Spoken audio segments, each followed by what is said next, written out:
여러분, 이 세상에서 누가 가장 중요할까요? 네, 당연한 대답이 나오겠죠.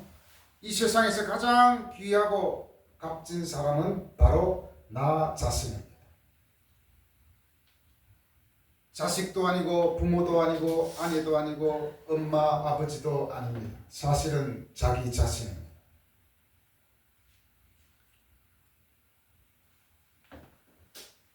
어떤 부모는 자식 때문에 목숨을 버리는 부모도 있습니다. 부모와 아내도 소중한 존재이며 형제도 소중한 존재입니다. 그러나 부모가 죽으면 같이 따라갈 수 없는 것입니다. 배우자가 죽는다 할지라도 따라갈 수 없는 것이죠.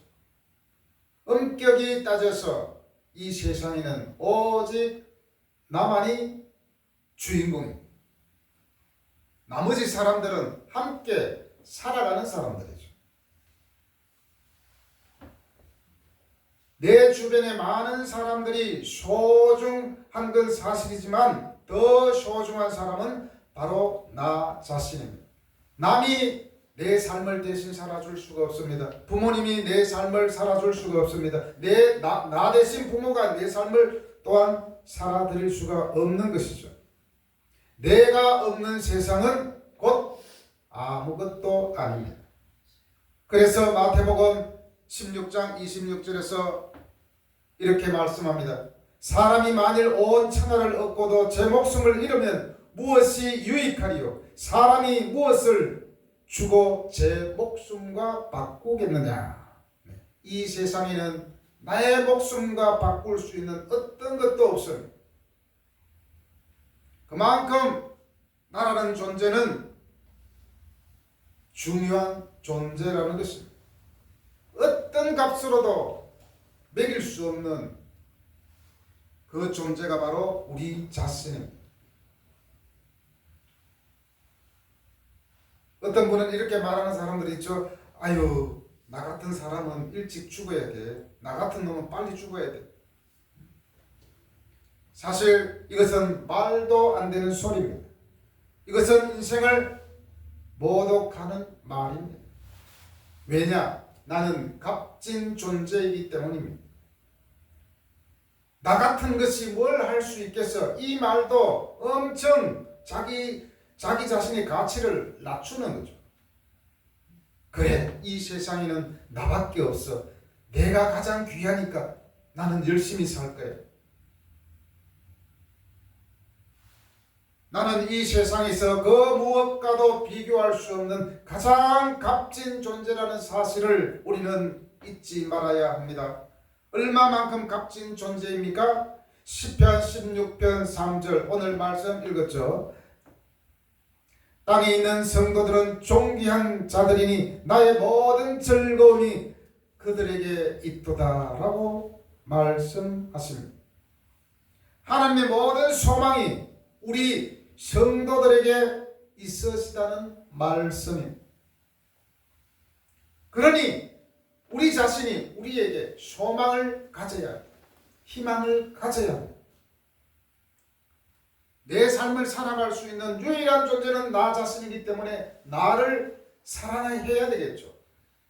자기 자신을 사랑하지 못하고 부모를 사랑할 수 없으며 자기 자신을 사랑하지 못하면 이웃을 또한 사랑할 수 없다는 것입니다. 가장 기본은 자기 자신입니다. 우리는 적어도 우리의 이름이 하늘의 생명책에 기록되어 있을 만큼 존귀한 존재라는 사실을 반드시 기억하시기를 바랍니다.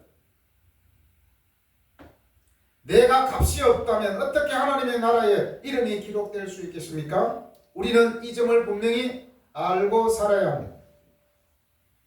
여러분, 참된 기쁨과 감사함을 느낄 때가 언제입니까? 그것은 자기의 존재 가치를 발견할 때입니다. 나는 무능한가 봐. 나는 아무것도 할 수 없는 존재인가 봐. 나는 다 바보야. 이러면 계속 자기 스스로 자기 값을 깎아내리는 거예요. 자기 자신을 스스로 대견스럽게 여길 때 기쁨이 나오고 용기가 나오게 되는 것입니다. 야, 나는 정말 대단한 존재야.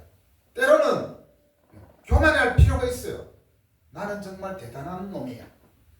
스스로에게 교만할 필요가 있습니다. 물론 남들에게까지 피해를 주면 안 되겠지만, 여러분은 탕자의 비유를 잘 아십니다. 탕자가 집으로 돌아옵니다. 오면서 스스로 생각합니다. 자기가 자기를 보아도 정말 죽일 놈입니다. 아버지의 재산을 모두 탕진해 버렸습니다. 그것도 사업을 하다가 실패한 것도 아니고 창녀와 함께 놀아다니다가 탕진을 하고 말았습니다. 게다가 몸에 병까지 들었습니다. 아무리 보아도 그 탕자는 스스로에게 한심하게만 느껴졌습니다. 자기가 자신을 보아도 용서가 되지 않았습니다. 그래서 생각합니다. 염치는 없지만 이제라도 아버지께로 돌아가자. 가서 감히 아들이 왔다고 말할 수는 없고 일꾼 중에 하나로 밥이나 먹여달라고 하자 라고 하면서 집으로 이제 돌아오게 됩니다. 모든 것을 잃어버리고 아버지께로 돌아왔습니다. 그 탕자는 정신적으로 육체적으로 완전히 폐인이 되어 돌아오고 있습니다. 고향은 참으로 좋은 곳입니다. 그래서 사람들은 죽어서라도 고향에 묻히고 싶어 합니다. 그런데 그렇게 좋은 고향도 금이 환영하는 사람이나 좋은 곳이지 실패한 사람은 환영도 하지 않습니다. 갈 곳이 못 되는 것이 고향입니다. 성공해서 돌아가야 됩니다. 그런데 부모님은 어떻습니까? 내 자식이 실패하고 다 재산을 다 잃어버리고 돌아와도 반갑게 맞이하는 게 아버지입니다. 부모님입니다.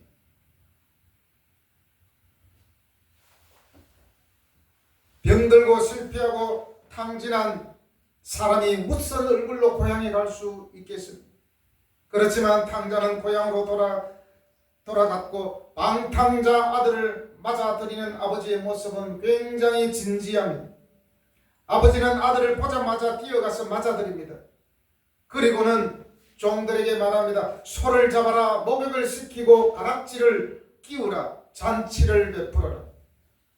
모든 것을 잃어버리고 거지가 되어 온 아들을 위해서 잔치를 벌였다는 것입니다. 내가 나를 보는 관점과 아버지가 나를 보는 관점이 극과 극입니다. 탕자는 자기 자신을 완전히 실패하고 거지 같은 놈, 어디 가서 죽을 수밖에 없는 자였지만 그래도 우리 아버지한테 가면 괜찮겠지 하고 왔는데 아버지는 그 자식을 반갑게 맞이해 주었다는 것입니다. 사람들은 자신을 비하하고 가볍게 여깁니다. 비굴하게 생각할 때도 있습니다. 그러나 하나님은 나를 보고 말씀합니다. 여전히 천하보다 너는 더 값이 있다고 말씀합니다. 땅에 있는 성도들은 존귀한 자들이니 나의 모든 즐거움이 그들에게 있도다. 하나님의 즐거움이 바로 우리에게 있다는 것입니다. 이것이 얼마나 영광스러운 말씀입니다. 그래서 신학자 칼 바르트는 이렇게 말했습니다. 나는 십자가를 바라볼 때마다 내 두 개의 얼굴을 발견하게 된다. 먼저 내가 죽을 수밖에 없는 죄인임을 발견하게 된다. 내가 오죽 죽을 수밖에 없는 죄인이라면 하나님은 아들을 희생시키면서까지 나를 대속해야만 했겠는가. 그래서 나는 십자가만 쳐다보면 숙연해진다. 그러나 다른 한편으로는 십자가를 바라보면 나는 나의 값을 발견하게 된다. 우리의 값은 바로 그리스도의 십자가를 통해서 발견할 수 있다는 것입니다. 나의 값이 얼마나 귀하면 하나님은 아들을 죽이면서까지 나를 살리려 하셨습니다. 모든 나라들이 비슷비슷하지만 우리나라도 마찬가지겠지만 자기 자국 백성이 다른 나라에 가서 죽임을 당한다든지 테러를 당해서 잡혀있다 그러면 어떤 수단과 방법을 동원해서라도 그 사람을 구해오죠. 특히 미국 같은 경우는 그렇습니다. 자국의 군인이 적국의 포로가 되어서 잡혀있다. 그러면 무슨 방법을 써서라도 구해옵니다. 왜냐? 미국 국민이기 때문에. 바로 그것처럼 하나님은 하나님의 자녀들을 구하기 위해서, 하나님이 택하신 백성들을 구하기 위해서, 모든 인류를 위해서 하나님의 유일하신 예수 그리스도를 이 땅에 보내주셨습니다. 왜냐? 우리를 사랑하시기 때문에. 나는 내 스스로 가치 없고 별로라고 생각하지만 하나님은 최고의 존재로 우리를 여긴다는 것입니다.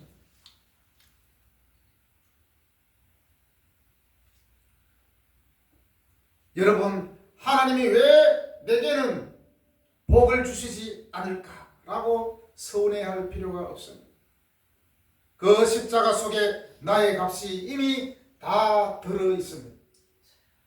그래서 우리는 오직 십자가만 바라보고 나아갈 뿐이고 이 소중한 십자가를 간직하고 살아가는 것입니다. 그리스도인은 이 같은 값을 알고 살아가야 합니다. 그리고 그 같은 의무와 뜻을 마음에 새겨야 합니다. 나 같은 못난 놈을 위해서 예수님은 십자가에 못 박혀 죽으셨다는 것입니다. 그래서 우리가 고백할 수밖에 없는 말은 어떤 말입니까? 주밖에는 나의 복이 없습니다. 오직 하나님이 나의 복입니다 라고 고백해야 합니다.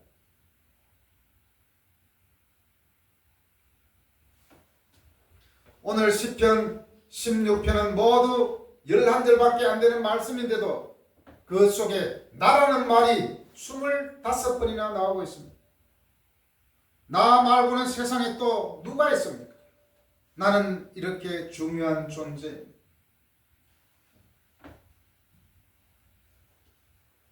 어떤 사람이 이렇게 말하잖아요. 돼지우리에 살아도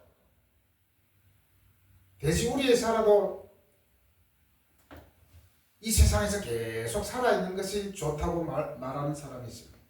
왜 우리가 돼지입니까? 이왕이면 하나님의 자녀는 돼지가 아니에요. 하나님의 자녀는 하나님의 자녀예요. 하나님은 만왕의 왕이라 그러잖아요. 그러면 우리는 뭡니까? 하나님의 자녀이니까 왕자죠. 우리는 절대로 돼지가 아닙니다. 이왕 살 거면은 하나님의 왕자로 살아야지 왜 돼지로 살아갑니까?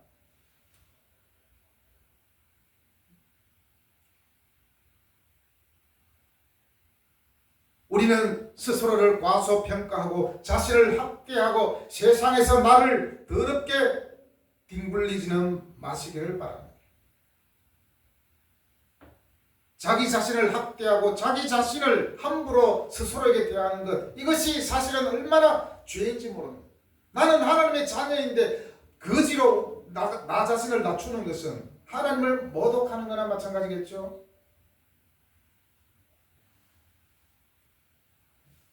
어떤 사람이 이렇게 말합니다. 기왕 버린 몸 더 더럽게 살자, 이런 말이죠. 기왕 버린 몸, 아이 나도 모르겠다. 그래서 이판사판 공사판이다 그러면서 마구 자기 자신을 굴리는 사람이 있죠. 그것은 바로 돼지와 같은 삶이죠. 요즘 안타까운 것은 젊은 사람이나 노인들이나 너무 쉽게 죽어버린다는 것입니다. 스스로. 시어머니가 싫어서 죽어버리고 며느리가 싫어서 죽고 배반당했다고 죽고 살기 어렵다고 죽고 공부하기 싫어서 죽고 1등을 했으니 더 이상 꿈이 깨질까봐 죽는 사람도 있습니다. 세상을 살기가 싫어서 죽어버립니다. 여러분, 죄 중에서 가장 큰 죄는 바로 스스로 자기 자신의 삶을 포기하는 것입니다. 하나님이 너는 존귀한 사람이라고 말씀하시는데 나는 아무것도 아니라고 우기고는 죽어버립니다. 그러니 이것이 얼마나 큰 죄인지 모릅니다.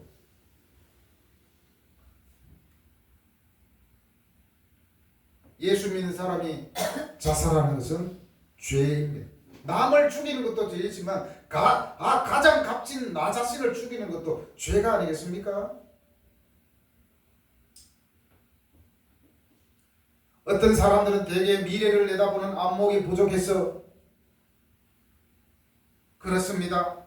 너무 과거에 얽매이거나 너무 현실에 집착하다 보니 그렇게 되는 것입니다. 그래서 인간은 하나님을 믿는 신앙을 가지고 살아야 하는 존재. 신앙은 미래를 소유하게 해주기 때문입니다. 미래가 있는 사람은 죽지 않습니다. 그래서 오늘 16편 2절에서 주밖에는 나의 복이 없다라고 고백하는 것입니다. 왜냐하면 주님은 언제나 현재의 소망이지만 또한 미래의 소망입니다. 미래의 소망이라는 것은 현재의 확신을 가지고 살아가는 거죠. 내가 만약에 앞으로 10년, 20년, 30년 뒤에 성공한 그 삶을 살아간다고 생각하면 나는 분명히 30년 뒤에는 굉장히 성공해서 살아가고 있을 거야 라고 한다면 지금 현실이 어렵고 힘들다 하더라도 그거 못 이기겠습니까? 조금만 참으면 되는데 미래가 있다는 것은 현재가 행복하다는 것입니다.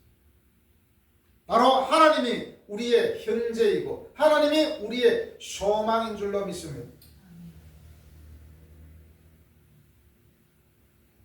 미래의 소망을 지닌 사람은 절대로 생을 포기하거나 죽으려 하지 않습니다.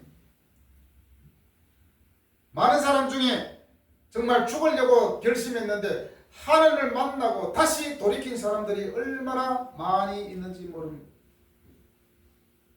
어떤 사람이 살아가기가 너무나 고달파서 몹시 지쳤습니다. 그래서 하나님께 하소연이라도 할까 해서 교회의 성전에 나갔습니다. 가서 혼자서 기도하면서 실컷 울었습니다. 서럽고 외롭고 고달파서 자기 서름에 북받쳐 실컷 울어버렸습니다. 그러다가 지쳐서 깜빡 잠이 들었는데 그는 꿈을 꾸었습니다. 꿈속에서 그는 주님을 보았습니다. 하얀 눈이 소복하게 내린 언덕길에 두 사람이 길을 가고 있습니다. 한 사람은 몹시 지친 사람 같았습니다. 또 한 사람은 지친 사람을 부축해서 가고 있습니다. 두 사람이 걸어가는 발자국이 선명하게 나타났습니다. 그런데 한참 후에 보니까 그 중 한 사람은 없어지고 혼자서 걸어가고 있습니다. 발자국도 한 사람의 발자국밖에 없습니다. 그래서 눈을 비비고 자세히 보니까 한 사람이 지친 사람을 업고 가고 있었습니다. 그 사람이 누군가 하고 주의 깊게 보니까 업고 가는 사람은 바로 예수님이 있었습니다. 옆에 있는 사람은 바로 다름 아닌 자기 자신이었습니다. 그때 이 사람은 비로소 뭔가 보이지 않는 큰 능력에 사로잡힌 것 같던 위안을 받고 돌아갔다는 것입니다. 예전에 저도 세례받기 전에 예수님을 만나기 전에 밤에 이제 자다가 중간에 깰 때가 있잖아요. 그러면 어떤 날은 굉장한 고독감이 밀려오는 것을 느꼈어요. 나는 이 세상에 나 혼자밖에 없구나. 왜냐? 그때는 제가 서울에서 혼자 자취하고 있었기 때문입니다. 17살 때부터 객지에 나와서 사회생활을 시작했습니다. 오늘날로 말하면 청소년 근로자죠. 청소년 근로자. 그래서 혼자 누워있으면 굉장히 외롭고 힘들었습니다. 나는 이 세상에서 나 혼자밖에 없구나. 그런데 세례를 받고 예수님을 만났을 때 나 혼자만 있는 것이 아니고 바로 하나님이 나와 함께 하시는구나. 그렇게 깨닫고 내 주변에 있는 사람들이 다 사랑스러워 보였고 좋게 보였습니다. 좋은 사람들이 참 많이 있구나라는 것을 깨닫게 되었습니다. 우리는 때로 이런 생각을 합니다. 내가 몹시 피곤해 있을 때, 정신적으로 육체적으로 지치고 실패하고 눈앞에 암담한 현실을 직면에 있을 때, 그때 주님이 오셔서 내 손을 꼭 잡아주신다면 얼마나 좋을까, 그렇다면 얼마나 힘이 될까 라고 생각할 수 있죠. 그런데 우리는 여기 사단을 더 생각해야 합니다. 주님이 오셔서 내 손을 잡아주실 뿐만 아니라 주님이 나를 업고 가신다는 것을 알아야 합니다. 그래서 시편 기자는 주밖에는 나의 복이 없다라고 단정지어 고백을 하였습니다. 이것이 우리와 주님과의 관계입니다. 주님 안에서 우리는 참된 행복을 찾아야 됩니다. 아무리 눈을 씻고 세상을 둘러보아도 우리의 행복을 뺏어가려고 하는 것이 세상입니다. 서로 갈등하고 싸우고 혼란스러운 것이 세상입니다. 이러한 상황 가운데서도 우리들을 유일하게 함께 하시며 사랑하는 분은 바로 우리 주님이시라는 사실을 깨달으시기를 바랍니다. 세 번째로 여호와는 나의 미래입니다. 시편 16편 5절에서 여호와는 나의 산업과 나의 잔의 소득이시니 나의 분깃을 지키시나이다 라고 했습니다. 하나님이 나의 모든 재산을 지켜주신다는 것입니다. 하나님 우리에게 주시는 생활은 그 초점이 현재에 있지 않고 언제나 미래에 있습니다. 그래서 신앙의 주안점은 현재도 있지만 그 포인트는 언제나 미래에 더 강합니다. 과거는 아무리 훌륭했어도 미래만 못하는 법이죠. 여러분 한번 생각해 보십시오. 이 같은 미래가 있는 젊은이가 오늘 좀 어려움이 있다고 해서 죽을 수 있겠습니까? 이들에게 무엇이 있다면 오직 미래에 주어질 행복만이 있을 뿐입니다. 이것이 5절에 나와 있는 말씀입니다. 5절 말씀 우리 읽어보겠습니다. 시작. 여호와는 나의 산업과 나의 잔의 소득이시니 나의 분깃을 지키시나이다. 비록 오늘 실패가 있고 고난이 있어도 이 미래에 주어질 분깃이 있는 사람은 그것을 두려워하지 않습니다. 이 산업과 분깃이 있는 사람은 살아야 할 이유가 분명해집니다. 미래가 없다면 현실이 얼마나 고달프고 힘들고 죽고 싶겠습니까?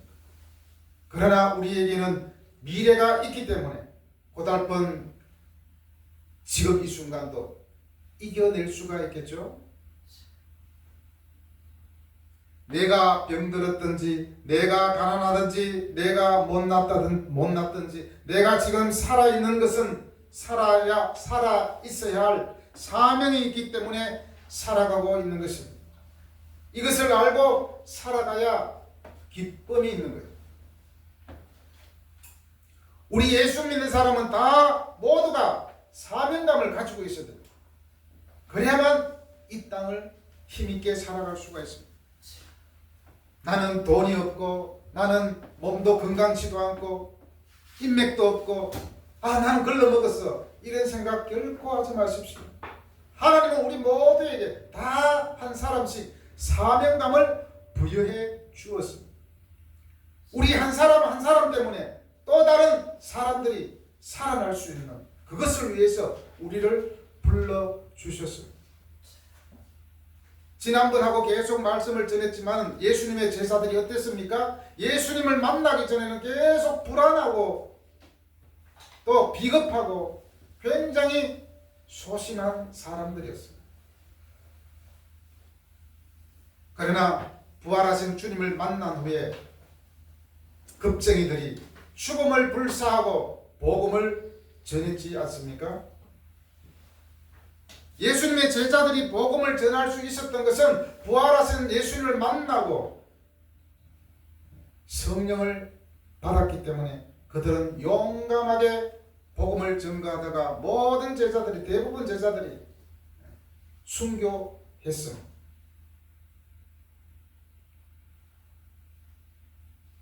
내가 할 일이 없고 무용한 사람 같아 보입니까? 하나님이 왜 나를 살려두고 계시겠습니까? 노인은 노인대로 병자는 병자대로 남들이 보기에는 무능한 것 같은 사람도 하나님이 보시기에는 모두 이 땅에 두셔야 할 충분한 이유가 있는 사람들입니다.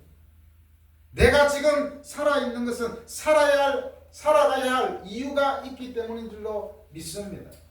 세상 사람들이 볼 때는 실패자로 볼지 몰라도 하나님이 볼 때는 우리는 언제나 성공자입니다. 왜냐? 이미 내 안에 하나님이 계시기 때문입니다. 아무리 성공하고 아무리 부자라 할지라도 예수님을 만나지 못하면 그 인생은 현세에서 끝나버립니다.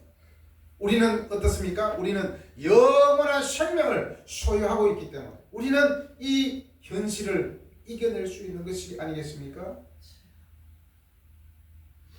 여러분, 실패를 많이 해본 분이 있습니까?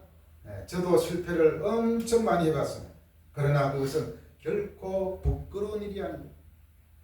우리는 할 말이 많은 사람들입니다. 여러분을 필요로 하는 사람들이 여기저기 많이 있다는 것을 명심하시기를 바랍니다.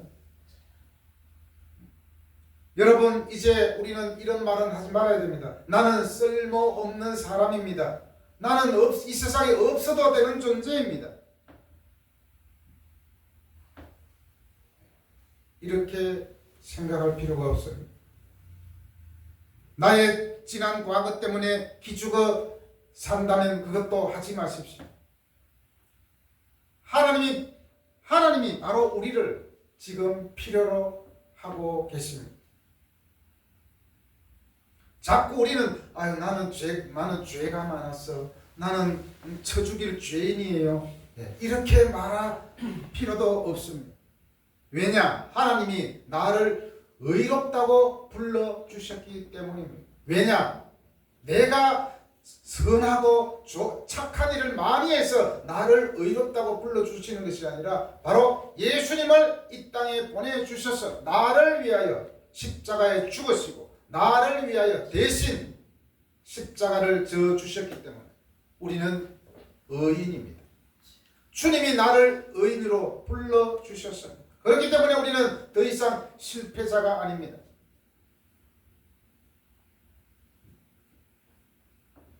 오늘 내 생명이 이렇게 건재한 이유는 하나님이 바로 나를 필요로 하고 계시다는 증거라는 사실을 기억하십시오. 그러기에 우리는 오늘도 열심히 살아가야 하는 것입니다. 이렇게 살아갈 때 하나님은 우리의 우편에 계셔서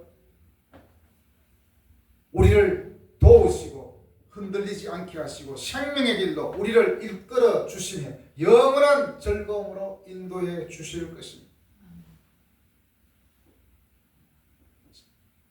오늘 시편 16편 뒤에 8절에 보면 내가 여호와를 항상 내 앞에 모심이여 그가 나의 오른쪽에 계심으로 내가 흔들리지 아니하리로다.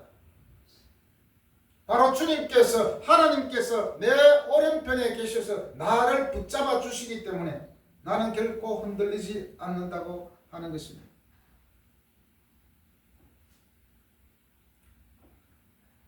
이렇게 살아가는 것이 우리 그리스도인의 모습입니다. 우리 그리스도인의 삶입니다. 그래서 우리 그리스도인들은 그 어떤 존재보다도 더 가치 있고 더 값이 나가는 그런 존재입니다. 이것을 믿고 이것을 확신하고 살아갈 때에 여러분의 삶은 분명히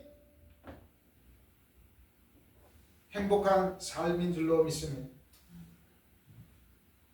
항상 하나님께서 나의 오른쪽에 계시고 내 마음속에 내 속에서 이루시는 분은 예수 그리스도였음을 믿고 살아가는 것. 이것이 우리 그리스도인의 삶의 자세이며 가치 있는 삶인 줄로 믿습니다. 여러분, 결코 우리는 돼지우리에 굴러도 이 땅에 살아있는 것만으로 만족해서는 안 됩니다. 이왕 이 땅에 살아있을 동안 돼지우리에서 구르는 것이 아니고 하나님 자녀로서 하나님의 집에서 굴러야 되지 않겠습니까? 마지막으로 말씀드리고 마치겠습니다. 우리는 분명히 충분히 값진 존재입니다. 이 세상에서 가장 값진 존재는 바로 나 자신입니다. 그렇기 때문에 우리는 스스로 나를 못난 사람으로 취급하지 마시기를 바랍니다. 하나님께서 우리와 함께 하십니다.